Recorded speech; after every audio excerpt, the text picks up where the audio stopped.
It has been a foggy couple of days for me, as it is so in my head. The days are both hot and wet, though eventful on my end.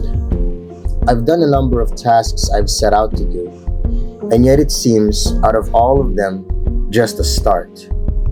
I've not yet finished with any of them. I'd escape finishing a task as soon as I started it, because all of them have become a chore.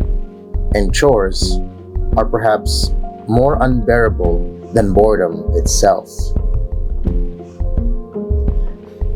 But in what drool I've scrambled from just the ignition I've driven a lapse or two. But in this case, I'm glad to report I've done 5. On Tuesday, I went to the roofed basketball court at the park. It had been years since I've been there and have done any stretching or perspiring activity. I started slow, jogged around the perimeter with a slow speed, stretching my limbs by snapping back my arms like I was rapidly pulling at a lawnmower string.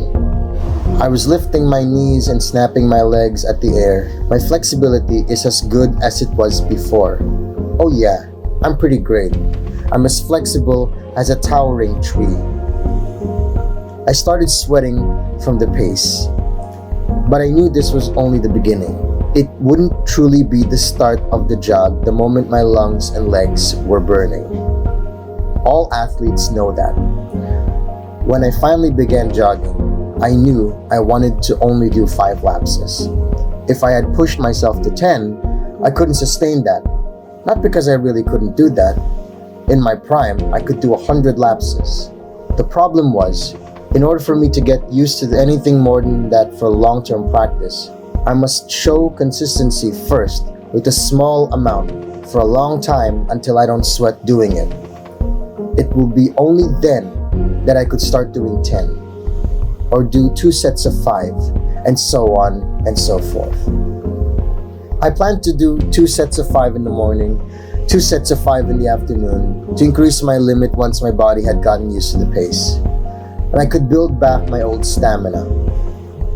But for now, I must show consistency with just being able to do 5 and then call it a day. I have not yet jogged again since Tuesday. I need to start getting serious by Monday. I started cooking again. Any ulam we had in the fridge that was easy was delegated to me. I wanted to cook again. It's been one of my hobbies that have not been pacified.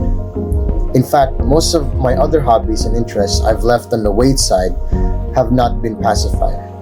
I cooked shrimp sinigang, pork menudo, and bacon with mushroom and soy sauce these last 3 days. I had also just baked again. I made a simple loaf of bread as far as I can remember in the successes of my discovered working chemistry, as though some sort of alchemical process. Though my baking alchemy was still not up to par from what I can generally produce, I'm pretty sure my efforts would make even someone like Edward Elric say not bad. Right before he asks for something better to eat, I tell him how short he is, and Al pulls him away from the kitchen as he is charging at me in all animated fury. Speaking of animated, I had finally started watching One Piece.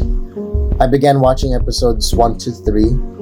I will make a dedicated review of it once I've finished up to episode 10. As of now, I'm still assessing how I could ever publish my reaction video, even with extensive, insightful commentary. I'd be pressed to ever be in a position to make it a successful, fully monetized channel, just all on my own, without any guidance on how to traverse the bleak, murky purgatory of the YouTube copyright system. Nevertheless, if all else fails, my ultimatum would be to write a dedicated review of that, with the footage muted so that, at least, though the original audio from the episodes will be muted, my review and in-reaction commentary itself would still be there. Today, Friday, I had finally cleared my desk and organized my room again. Decluttered, having disposed of lots of papers in my immediate access in my cabinet. I had ripped apart lots of papers that for the longest time had frozen me with paralysis. I'd been indecisive at how to treat them, like a caretaker at a loss for how to treat an irate child. but the child is mentally disabled. For the 3 days since my last video, I've been stuck with writer's block. I couldn't figure out how to progress from my scripting and video editing predicament. Now I've finally made a breakthrough. The fog was dense, but in the end, it wasn't all gloom. Yesterday, I had drafted a new story I've begun percolating recently on attempting manga again. I must film my new drawing process of that.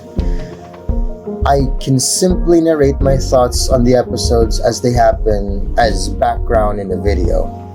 I couldn't afford to edit them in such a way as successful copyright strike free and monetized as 90% of all other reaction channels out there. I need to simply do it as I accomplish scripting for the next video.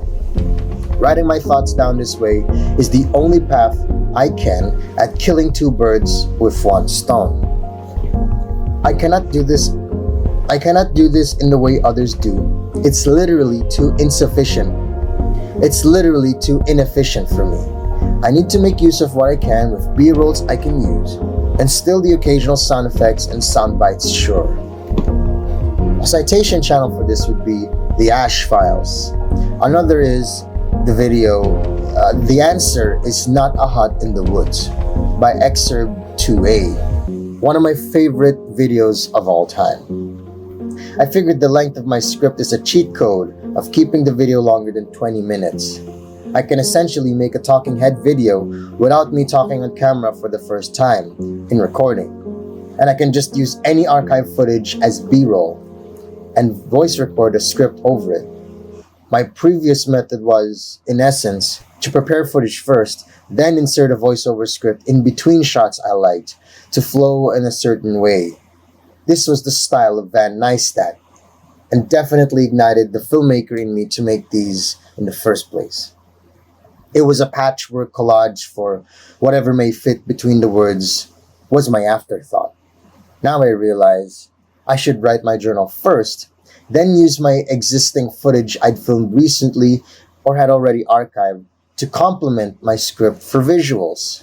This method is what makes me feel at ease because the priority of reflection was still focused on the writing.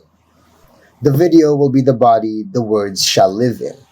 No matter what subject, its soul must say it's all dictated from my own voice. It is me reading my own journal in video form.